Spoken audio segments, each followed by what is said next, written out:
आप बड़े कृपालु हैं, अतिशय कृपालु हैं, अकारण कृपा करने वाले हैं। जो प्रकृत्या कृपालु होते हैं, प्रकृत्या कृपालु जानते हैं ना, दो तरह के कृपालु होते हैं।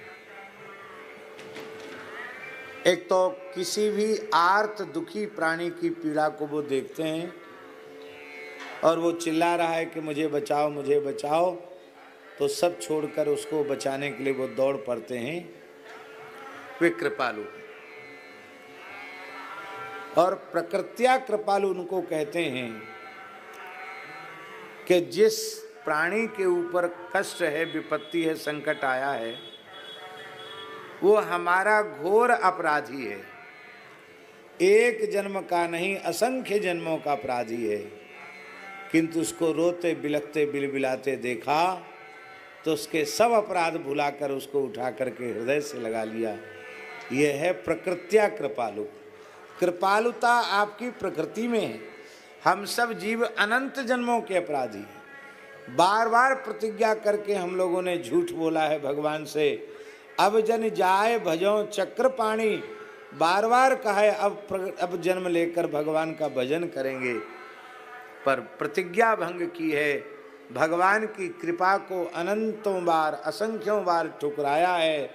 हमारे जैसा नीच कृतघ्न पापी कौन हो सकता है, लेकिन हमारे जैसे जीवों को भी देख करके थोड़ा सा कोई रो ले, बिलबिला ले, हे प्रभु मैं आपकी शरण में हूँ, मेरे ऊपर कृपा करो, तो इतने मात्र से उसके सारे दोषों को भुलाकर अपनी चंदन चर्चित आजानुलंबित भुजाओं में भरकर उसे हृदय से लगा लेते हैं और सबसे अभय कर देते हैं।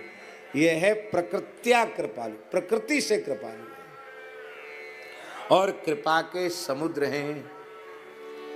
और कैसे हैं? शीलवान है। विनय पत्रिका का तो 100वां पद शील गुण पर ही है। विनय पत्रिका का जो 100वां पद है उसमें भगवान के विलक्षण शील गुण का वर्णन है। सुनु सीतापति शील स्वभाव, मोद न मन तन पुलक नयन जल, सो नर खेहर खाओ। सीतापति के शील स्वभाव को सुनकर जिसका हृदय आनंद से नहीं भर जाता, जिसके शरीर में रोमांच नहीं हो जाता, जिसके नेत्रों से प्रेमाश्रु जल बहने नहीं लग जाता, तुलसीदास जी कहते उसका के चरण कमलों का भजन का अर्थ सेवन करते हैं। आपके चरण कमल कैसे हैं? बोले जो निष्काम भाव से आपके चरण कमलों का सेवन करते हैं उनको वह स्वधामदम आपके नित्य धाम की प्राप्ति करा देते हैं। इसका तात्पर्य है अत्रि जी के कहने का कि आपके चरण कमलों का सेवन निष्काम भाव से ही करना चाहिए।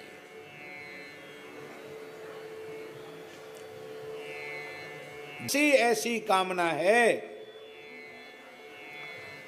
जो हजारों हजारों बार पूरी ना हो चुकी हो, प्रचुर से प्रचुर मात्रा में। मान लो संतान की कामना है, तो ये पहला जन्म तो है नहीं, पहला जन्म है क्या?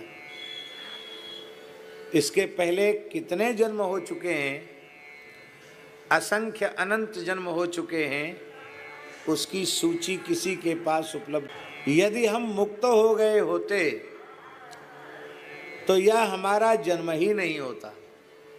हमारा जन्म हुआ है, इसका मतलब है कि हम अब तक कृतार्थ नहीं हो पाए। कृतार्थ हो गए होते तो हमारा वर्तमान जन्म नहीं होता। यह जन्म प्रमाणित कर रहा है, ऐसे ही जन्म समूह सिराने, ये प्रमाणित कर रहा है। तो जब पहला जन्म नहीं है, इसके पहले असंख्यों जन्म हो चुके हैं, पता नहीं कितनी बार 84 लाख योनियों में चक्कर लगाए होंगे, संतान नहीं भई होगी क्या?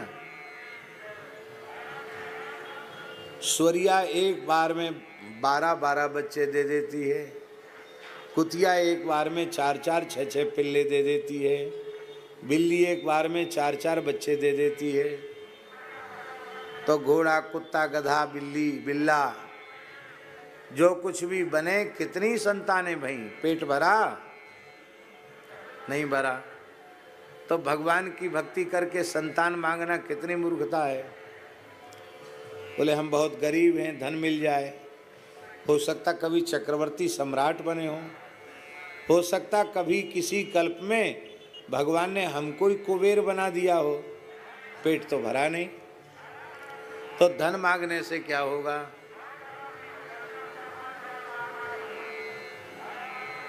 अब एक एक को अलग अलग करने की जरूरत नहीं है।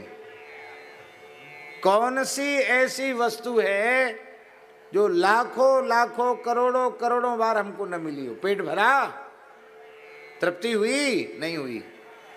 तो उन्हीं वस्तुओं को फिर से मांग लेना ये मूर्खता है। इसलिए हे नाथ, आप अकारण करुणा करने वाले हैं, ऐसी कृपा करें कथनचित मेरे मन में कोई कामना उत्पन्न हो और मैं उस कामना की पूर्ति के लिए रो कर पुकार कर आपसे प्रार्थना करूं कि प्रभु मेरी यह कामना पूर्ण कर दीजिए।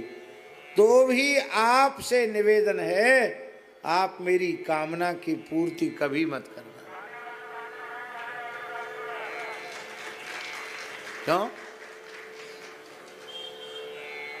किसी लड्डू में जहर है और वो लड्डू बच्चे के हाथ लग गया, बच्चा भूखा है, उसे खाना चाहता है और माँ की नजर पड़ जाए कि जहरीले लड्डू को बच्चा खाना चाहता है, तो क्या माँ उसे खाने देगी?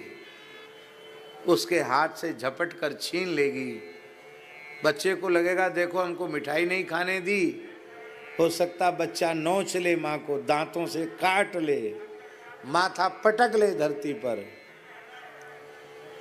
कितना रोए चीखे चिल्लाए, पर उस जहरीले लड्डू को माँ किसी भी हालत में बच्चे को खाने नहीं देगी।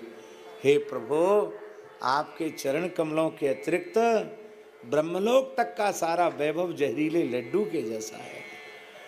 इसलिए मैं रोऊं, चिल्लाऊं, गिड़गिड़ाऊं, आप मेरी इच्छा कभी पूरी मत करना, आप मेरी कामनाओं का नाश कर देना। अकामिनाम स्वधामदम। इसका आशय समझे? इसका आशय है कि भजन भी कई जन्मों में बना है, पर इस कामना ने ही हमको भोगों में भटका रखा है, अटका रखा है। इसलिए हे नाथ, आप हमें कामना रहित बना दीजिए। जो कामना रहित होकर मैं आपके चरण कमलों की भक्ति करूं, तो इस संस्कृति के चक्र से छूटकर आपके नित्य धाम की प्राप्ति का अधिकार